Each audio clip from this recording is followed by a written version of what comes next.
Et encore fois, nous sommes devant une situation où nous rendons compte que, comme dans les années 60 et avant les années 60, l'on pouvait tuer un noir de manière légale. Et en fait, ni tété, les revendications, les riots dans les rues, eh bien, rien ne serait absolument fait. Rien n'aurait été fait.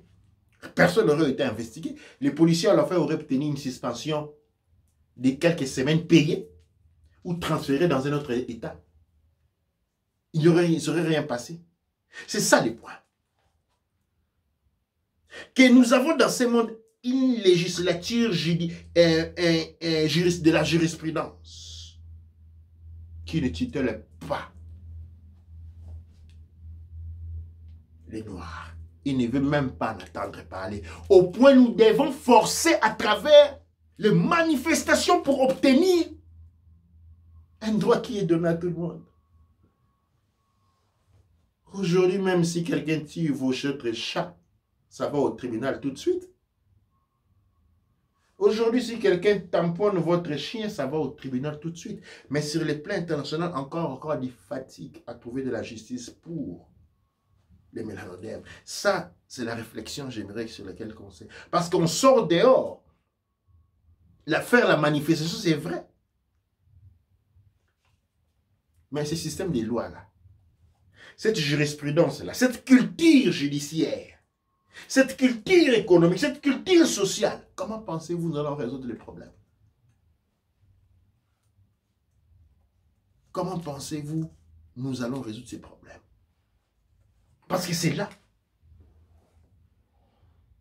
que les grands problèmes se posent.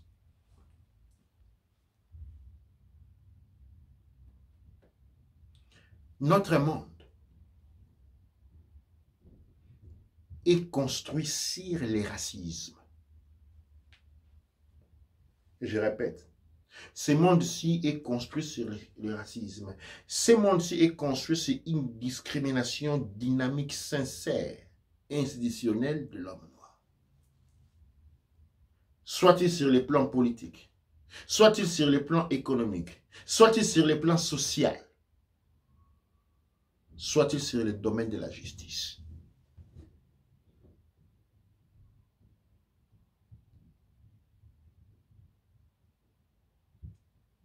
C'est ça la réalité. Pensez-vous que nous pouvons changer cela en sortant des rues? Pensez-vous que cela va changer par les manifestations? Rien à contre, je ne suis pas contre les manifestations. Je ne suis pas contre ce que l'on peut faire. Mais je suis en train de poser une interrogation. Pensez-vous qu'en forçant les mains au système à travers les marches, que cela va résoudre à détruire toute une culture basée sur des centaines d'années et structurée sur la ségrégation raciale des Noirs? Pensez-vous, honnêtement, je me pose moi-même la question. Après, je vous dis mon idée. Mon idée à moi personnelle.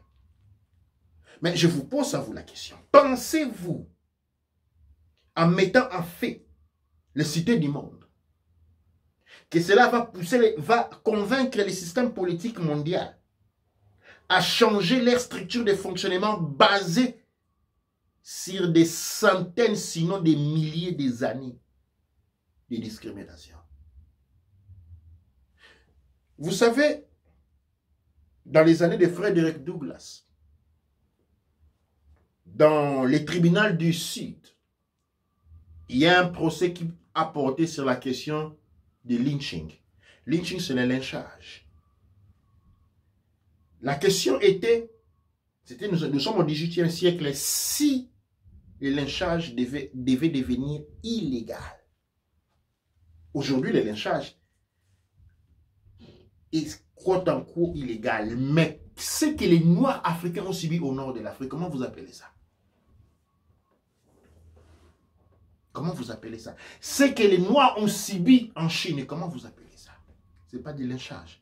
Et quels sont les droits qui ont été mis en action pour tituler les personnes zéro? Ça signifie que le lynchage, en fait, n'a jamais changé. Mais ici, je vais vous répercuter sur un fait vrai sur le plan de la jurisprudence.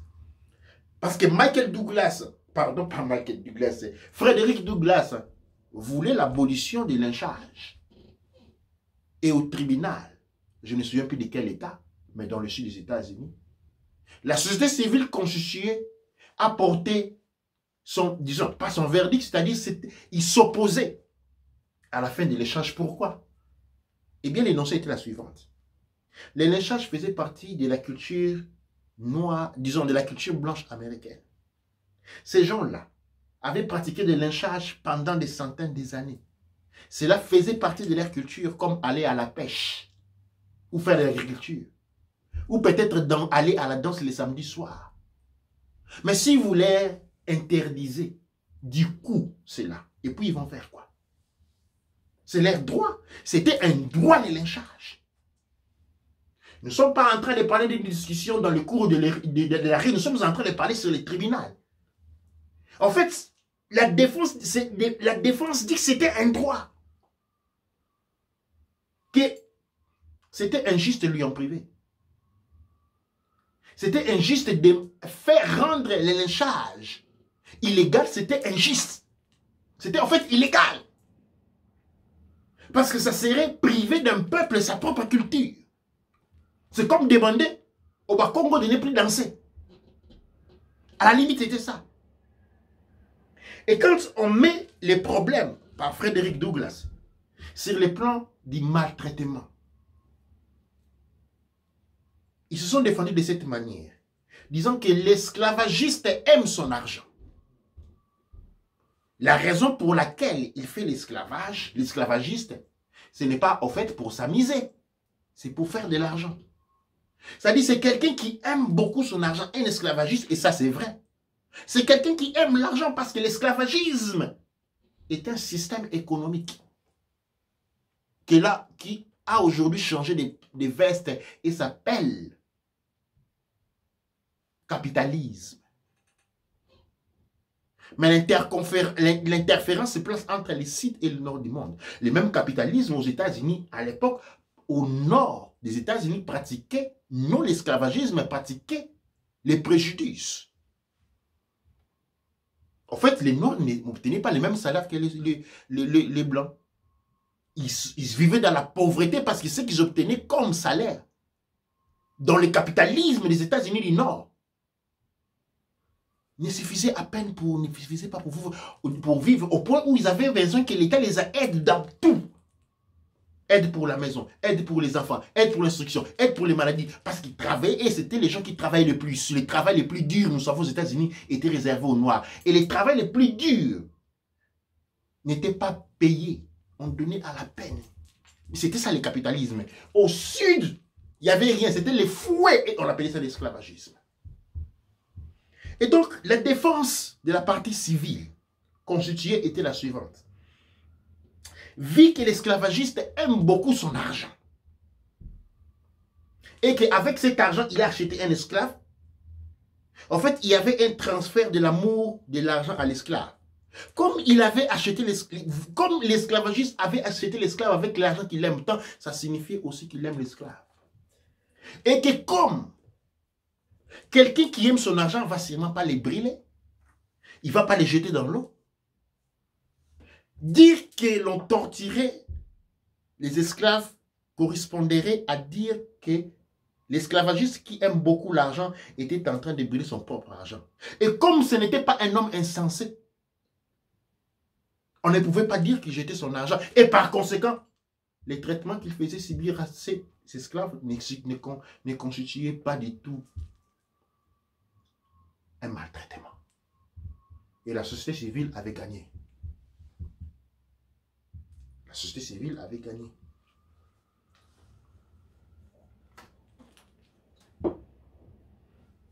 Considérer un monde qui considérait le lynchage comme une culture sociale et que dans le XVIIIe siècle, il n'a pas changé. Et que nous avons pensé que le monde avait évolué, nous nous retrouvons dans ce qu'on appelle le 2020 et on voit comment George Floyd est tué devant les yeux de tout le monde pour vous assurer que, pour vous envoyer le message que vous ne valez toujours rien. Si vous avez pensé avoir obtenu quelque chose, vous êtes loin d'être sorti de l'auberge. C'est ça le message. On peut encore faire ça aujourd'hui. Et dans les temps, on s'est caché, maintenant c'est devant les caméras. Il n'y a pas de répercussions. Maintenant, les riots aux États-Unis, il y en a. Au fait, on a pensé qu'avec la mort de Malcolm X, on avait obtenu quelque chose. Et ensuite, on se rend compte que ce n'était pas le cas. La question que je pose, une analyse, comment pensez-vous maintenant qu'avec toute une série des émettes, nous allons porter ce même système qui avait refusé dans les tribunaux de laisser aller les lynchages. D'autant donné que les lynchages se pratiquent encore aujourd'hui dans le sud du monde. Parce que la question du lynchage ne regardait pas le nord. Les lynchages n'étaient pas pratiqués au nord des États-Unis. Les lynchages étaient pratiqués aussi des États-Unis. Et comment on traite les Noirs en Afrique? Lynchage. Comment on traite les Noirs en Chine? Lynchage. Maintenant, un système mondial, économique, jurisprudentiel et social, basé sur les racismes, enraciné, basé sur la ségrégation de l'homme noir, basé sur les désavantages sociaux, les injustices dans les tribunaux et l'esclavage. Pensons-nous, comment pensons-nous, où pensions-nous qu'avec des manifestations, eh bien, nous allons porter ce système à détruire et à revoir toute sa philosophie, à revoir son attitude, à revoir son fonctionnement et changer.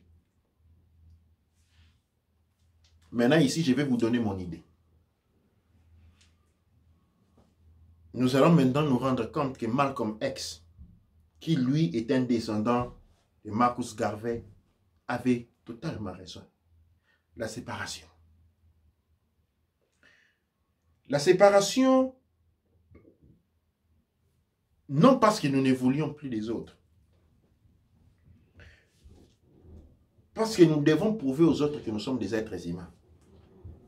Nous devons donc être en mesure d'organiser nos propres États, d'organiser notre pouvoir, de construire notre économie, reconnue devant les yeux de tout le monde, pour enfin revenir dans les concerts des nations en tant qu'être humain. Marcus Garvey voulait une Afrique forte et puissante. Malcolm X est parti sur la même voie. On parlait de la séparation au niveau des États-Unis, un État vers le sud. Aujourd'hui, nous nous retrouvons devant cette même réalité de la séparation. Nous avons vu les manifestations à travers dans le monde. En Afrique, nous n'avons encore rien vu. Parce qu'en Afrique, c'était, vous souvenez-vous, au niveau des États-Unis, on faisait les manifestations anti-esclavagisme à New York, à Boston. On ne les faisait pas à l'Alabama. Parce que là, les répressions étaient meurtrières. Comme aujourd'hui, chaque fois qu'on sort sur les rues de l'Afrique, on sort contre qui? Contre le gouvernement? Non, contre l'esclavagisme. Et comment c'est parce qu'on sort à la rue? On tue. On tue. Le Nord a dû s'immobiliser pour aller dans le Sud forcer les choses.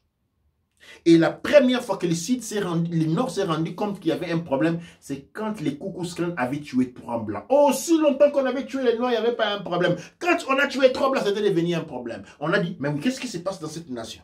Nous sommes aujourd'hui dans les années 60. Je vais vraiment insister sur ça. Nous sommes dans les années 60 et nous devons faire ce qui est nécessaire pour obtenir des résultats. Spécialement en Afrique, où les régimes économique est celui de l'esclavagisme, reposant sur les 3 piliers, les piliers économiques, les piliers juridiques et les piliers sociaux. C'est cette analyse dont j'avais à vous proposer ce soir. Et puis nous allons continuer samedi dans Hors du temps de l'espace. Et nous allons parler de quelque chose de très suspicieux. Il y a quelques années, 2 ou 3 ans, j'ai parlé des contacts extraterrestres. Aujourd'hui, demain, nous allons parler de ces contacts-là dans une référence complètement nouvelle. Parce que nous allons parler de la réalité extraterrestre. et de ce qu'on appelle la clonation. Une vieille pratique pratiquée dans le monde depuis longtemps en relation avec la ségrégation raciale. Pour aujourd'hui, je m'arrête là et je vais passer la parole au Algérie pour les commentaires et les questions. Douane Tcher. Douane Tcher, je dis Otep à tout le monde qui nous a dit Otep aussi. Je vais commencer par les nouveaux commentaires et remonter vers le haut. Alors, on a, voilà, il y a Ngolo qui dit Otep et courage à nous tous. Et il a partagé à beaucoup de ses amis Douane Tcher. Il y a Moussa Koulibaly qui dit franchement, rien n'a été changé. Lynchage est égal toujours 1. Otep, vraiment, c'est la première fois que je vous écoute, mais très intéressant vos analyses, Otep. Chacune est devenue individualiste après l'arrivée de la religion importée, dite révélée. Oui, depuis l'arrivée de la religion diabolique, comme le christianisme et l'islam, nous sommes dispersés. Alors, il y a un autre commentaire qui dit, si vous pouvez nous expliquer un jour la lettre attribuée de Willie Lynch, dorénavant, je vous salue, Otep Douane Tcher. Douane Tcher, on a insisté sur la lettre de Willie Lynch et j'allais les faire demain samedi, mais il y a un sujet qui est beaucoup plus important. Nous allons nous arranger, nous allons l'avoir samedi prochain, absolument, définitivement. On nous a dispersés. Vous savez, quand on regarde l'histoire des États-Unis, après la mort de Malcolm X, qu'est-ce qui s'est passé? Avant Malcolm X, ok, les États-Unis produisaient et continuaient à produire des grands opposants, des grandes figures. Mais après Malcolm X, qu'est-ce qu'on a trouvé? On a dit, ok, comment on fait pour résoudre ces problèmes? À cette époque-là, les années 70, 60, hein, il y a les rap qui sortent. Et les rap étaient un mouvement de révolte, pour dénoncer. En fait, on dit rap. Rapture. Rapture. Ok? Qu'est-ce qui se passe? On détourne ce mouvement. Tous les révoltés, tous les noirs étaient derrière les rap pour se réconforter, pour méditer la révolution. Les rap ont changé de message parce qu'ils ont été corrompus. On a donné aux 4-5 personnes beaucoup d'argent. Et de la révolution, de la dénoncer, on est arrivé à parler des futilités. Les belles voitures, les belles maisons. Ou même, on a incité la culture de se mettre les chaînes au cou, avec des cadenas comme durant l'esclavage, comme de la bonne chose. On est passé aux futilités. On a commencé à chanter des bêtises. Et encore aujourd'hui, on maintient les monopoles de la race qui désacralise la femme en la mettant nue devant la télévision, dans des contextes absurdes. Toute cette fervence révolutionnaire a été détournée et tous sont devenus des rappeurs. En Amérique, c'était le cas. En Afrique, bien, on a donné les religions. La musique a fait les mêmes. Eh bien, nous nous sommes retrouvés, parce qu'on nous a donné de l'argent. Comme dit notre l'individualisme est venu avec l'argent. L'essence du communautarisme, la pauvreté a été énorme. Et dès qu'une opportunité avait été donnée de prendre quelques sous, on court dessus avec la condition que ou vous travaillez pour le système en devenant vous-même un problème, un élément du système. Donc, vous devenez un problème pour votre peuple. Les organisations qui étaient là pour résoudre les problèmes, mais la NODEM était devenue et même la cause du problème. Ils ont commencé à participer au problème. C'est la réflexion avec laquelle j'aimerais vous laisser ce soir. Voilà. Il y a un commentaire qui dit Otep à tous, la mort de notre frère est un coup monté. C'est vraiment un coup contre nous. Le racisme est dans l'inconscient collectif des Blancs. Celui qui ne voit pas ou ne veut pas le reconnaître est un hypocrite. Absolument. Absolument. c'est dans l'inconscient collectif. Pour que les racismes fonctionnent, tous les Blancs doivent être racistes de manière directe ou indirecte. Je suis désolé de devoir l'affirmer, mais c'est la stricte vérité. La stricte vérité. Parce que les racismes, c'est un système économique. Et partout où vous allez travailler, vous allez vous rendre compte que les Noirs sont toujours les derniers, les moins payés. Okay? C'est toujours les moins payés. C'est toujours les maltraités. Et il faut réaliser qu'il y a une relation entre racisme et privilège blanc. Les privilèges blancs est exactement ce dont le racisme fait. Parce qu'en enlevant la justice, les droits de tutelle aux Noirs, on fait des Blancs la possibilité de pouvoir faire ce qu'ils veulent. Aujourd'hui, j'ai eu beaucoup de... mon frère à Manchester, comment mon frère à Manchester déjà? Alpha Kwabo a demandé aux Noirs de ne pas participer aux manifestations où il y a des Blancs. Et je vous dis aux parents, ne laissez pas vos enfants aller dans les manifestations avec tout le monde. Pourquoi? C'est très simple. C'est parce qu'il y a l'existence du privilège blanc. On vous arrête avec les Blancs, ok? Les Blancs demain sortent des prisons sans incrimination. Vous, vous êtes incriminé, vous vous retrouvez avec la fédine pénale. Il y a les privilèges blancs. On dit non, non, il faut aller manifester. Attention, les répercussions sont différentes. Les privilèges blancs, ils sortent d'où? Les privilèges blancs, c'est les bénéfices du racisme. Les privilèges blancs, c'est les bénéfices de l'esclavagisme. C'est ce qui a été raccumulé, ce qui est raccumulé chaque jour et chaque année. Du travail mal payé ou non payé des Noirs qui crée l'excédent pour lequel les Occidentaux peuvent se permettre un mois de vacances, les choses payées. Et maintenant, si les Francs commencent à faire des frais, on va se faire l'hôpital pour se faire tirer comme ça. Et on se modifie les lèvres, on se modifie les yeux, on se modifie les fesses. Tout ça, c'est ça les privilèges blancs. Et qui a les privilèges raciaux?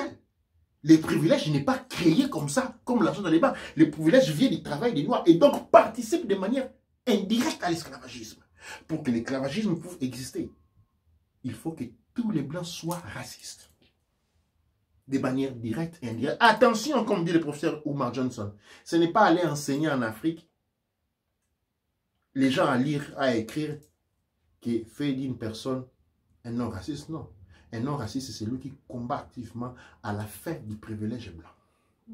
Demandez à vos amis blancs s'ils sont disponibles à renoncer à leurs privilèges. Demandez-les s'ils sont disponibles à sortir. Des gens ils disent, ok, si les Noirs sont en prison, je vais moi aussi en prison.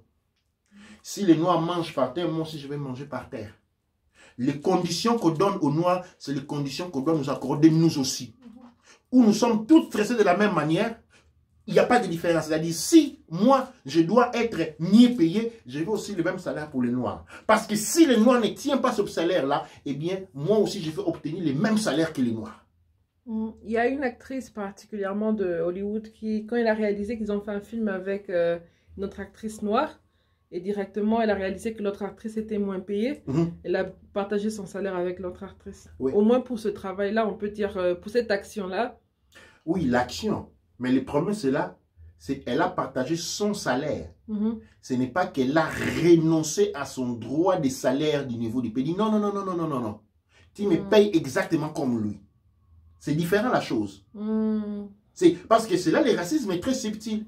Il a accepté son salaire proféré, qui lui est proféré par les privilèges du fait qu'il soit blanc. Et puis qu'il a décidé de donner à son ami, c'est autre chose. Être un non-raciste, pour ne pas être raciste, il faut se battre contre le système. C'est-à-dire, dans les cas de l'actrice, être un non-raciste serait un acte pour lequel elle dit, voilà, ou vous la payez exactement comme moi, ou moi, je vais être payé exactement comme elle. C'est ça un non-raciste. C'est celui qui dit, voilà, on a fait la marche, on vient nous faire sortir des prisons. Non, on ne sort pas aussi longtemps que tous les Noirs avec qui on a été arrêtés ne sont pas sortis. On reste en prison avec eux. Ils ont été tabassés, on veut aussi être tabassés. On doit nous tabasser aussi. Je suis payé 7 000 francs, ces gars-là, nous avons fait les mêmes études. Il doit être payé les mêmes, sinon moi aussi je ne prends pas mon salaire. On doit être payé comme lui. Alors là, on parlerait d'une conscience non raciale. Parce que sinon, c'est un système qui a une culture, une mentalité, une philosophie et une pratique. Ce n'est pas avec des mots, des buildings brûlés que cela va changer. Mais pire encore, l'argent avec lequel ils vont reconstruire les buildings, nous allons encore devoir travailler pour ça gratuitement. J'aimerais qu'on pense dessus. Avec les mêmes systèmes dans lesquels nous sommes. Les buildings qui ont été pillés, les magasins qui ont été cassés vont être reconstruits avec l'argent qui vient d'où? De nous. Parce que nous aurons cassé quelques buildings, nous aurons brûlé quelques maisons, mais nous n'aurons pas déraciné les systèmes. Nous n'aurons pas déraciné la culture.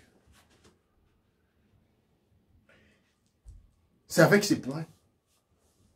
Il y a encore des commentaires, oui. Oui, c'est ça la vraie solidarité. Les Noirs sont toujours esclaves car les mines de coltan, de diamants, etc., c'est les Noirs qui creusent la terre, mais c'est les Blancs qui jouissent de ça. Oui. La malchance. Oui, absolument. Et quand un Blanc me dit, voilà, moi je ne suis pas un raciste, je lui regarde, je dis, les jeans que tu as, tu sais d'où sont venus les contents pour l'avoir. Alors, si tu ne veux pas être un raciste, oui, ce sont des enfants. Si tu ne veux pas être raciste, fais-toi transférer dans les mines de diamants, va créer, dans les mines de coton, va aussi, toi aussi, raconter les cotons ou avoir ton enfant pour protester, récolter les cotons en Afrique. C'est facile, faire venir des Africains pour dire, voilà, il y a des travaux que nous, les hommes blancs, nous ne faisons plus. Alors, on va donner les visas dans les pays africains pour que les Africains viennent récolter du fruit ou couper de police pendant que nous prenons notre retraite doucement. Ça, c'est du racisme. Considérer toute une race inférieure des points de vue au point où ils sont forcés, contraints, pour des exigences économiques à faire des travaux que toi tu ne voudrais pas faire. Ça c'est de l'esclavagisme. Ça c'est du racisme. Le racisme ce n'est pas un sentiment. C'est une démarche économique. C'est une démarche juridique. C'est une prise de positionnement social. Ce n'est pas un sentiment. Ce n'est pas du tout un sentiment. Les préjugés rentrent dans les sentiments. Mais le racisme non.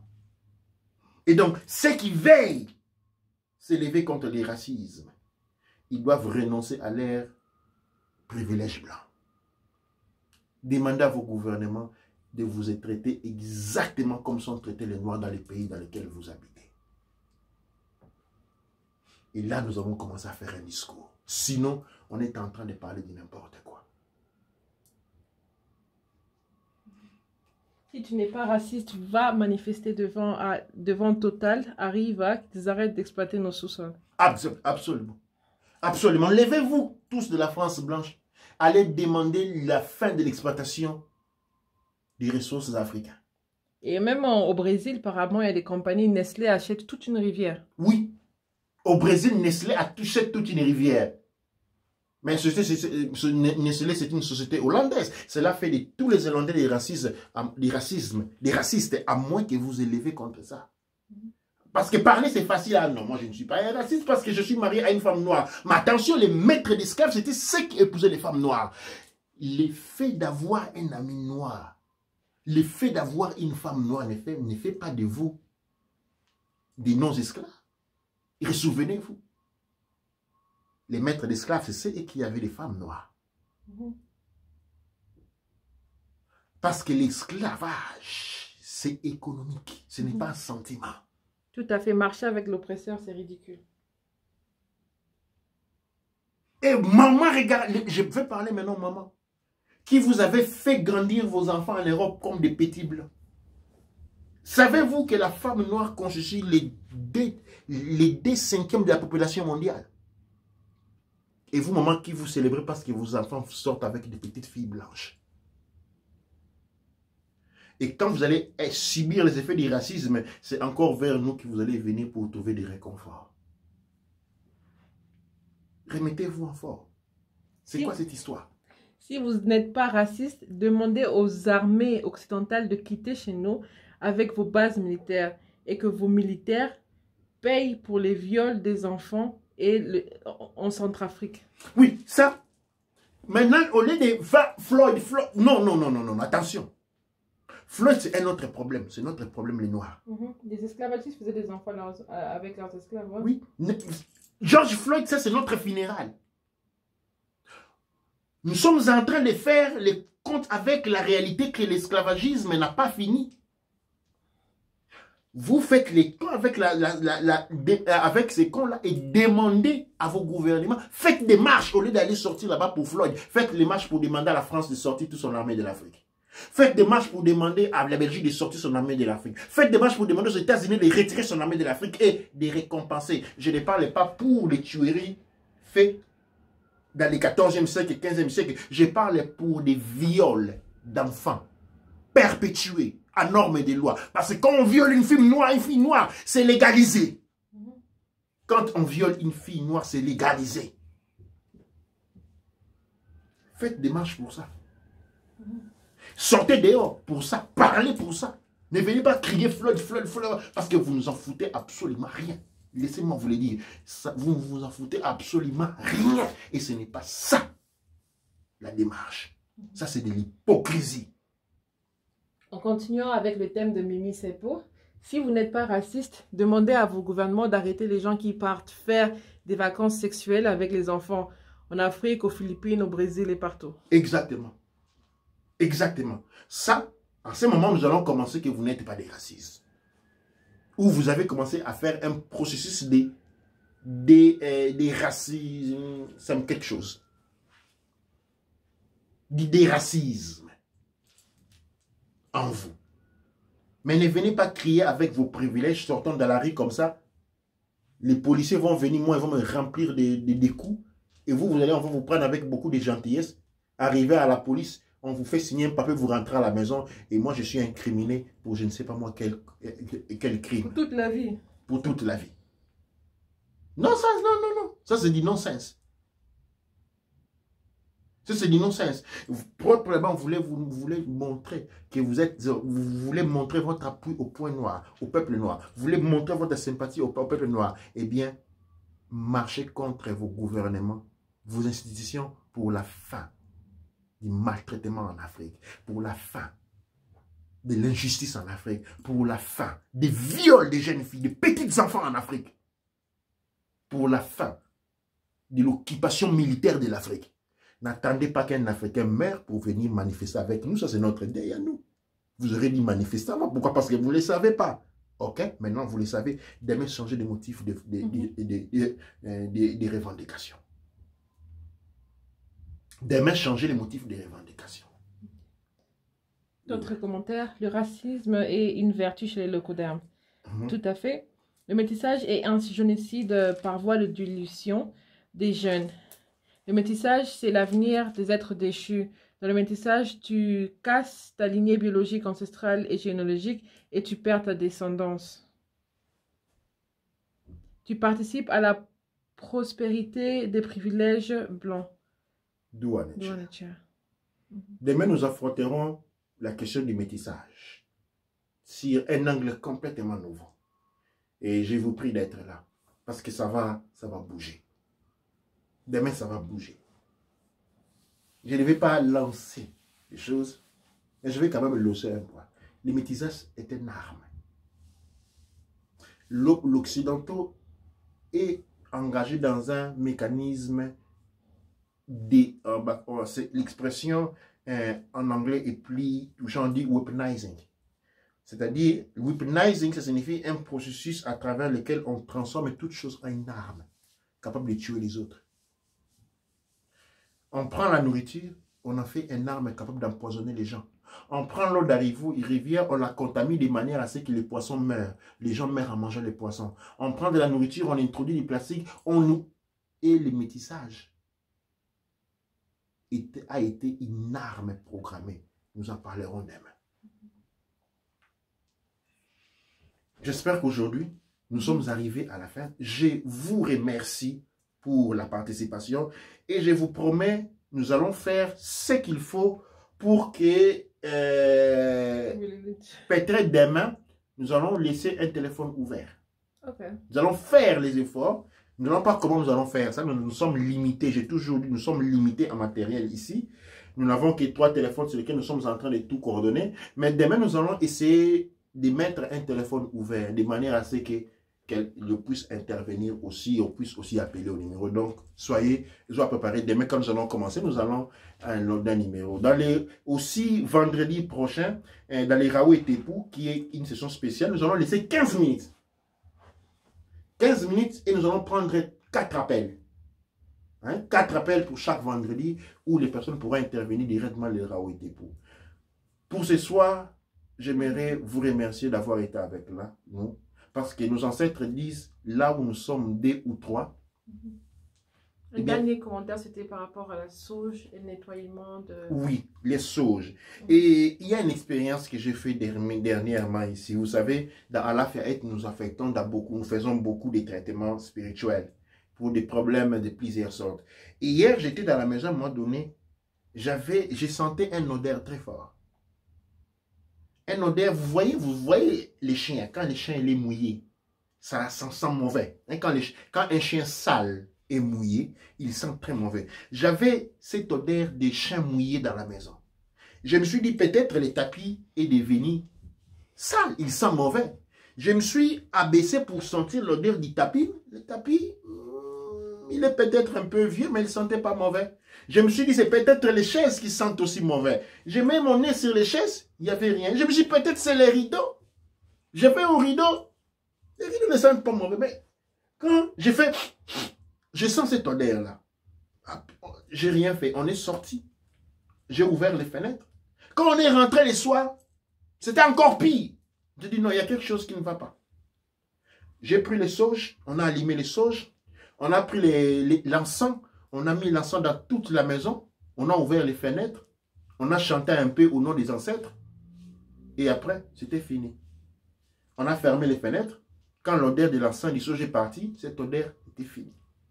Donc, il s'agissait d'une attaque spirituelle ou d'une prémonition d'une attaque spirituelle. Ayez l'habitude de baigner vos maisons de sauge chaque 2 ou 3 jours. Les sauges est très important. Les Frankenstein est très important. Soyez dans l'habitude de nettoyer spirituellement votre maison chaque 2 à 3 jours.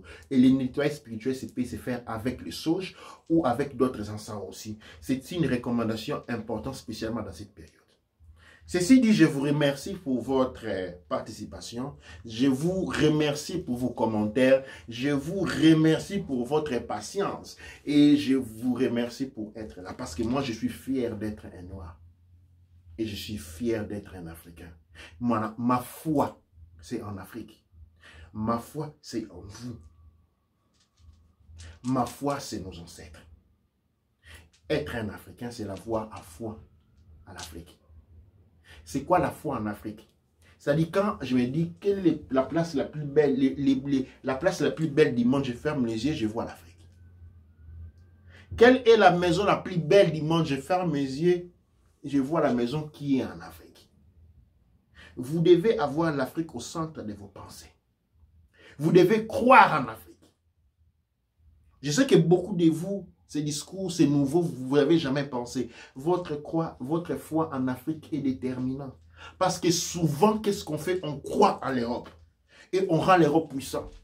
On pense que pour devenir quelqu'un, il faut étudier l'école, il faut étudier la culture blanche. On pense que pour rester dans la vie, il faut aller en Europe. On pense que pour être accepté, eh bien, il faut avoir un nom européen. On pense que pour être bien vu, il faut marcher comme un Européen. On pense que pour bien être accepté, il faut commencer à danser comme un Européen. On pense que il faut même être coiffé comme un Européen. Ça, on appelle la foi en Europe, la foi en l'Occident. Vous leur donnez toute votre énergie et au retour, ils ne vous donnent rien. Vous devez avoir la foi en l'Afrique parce que tout ce que vous donnez à l'Afrique, elle vous redonne multiplié par 100.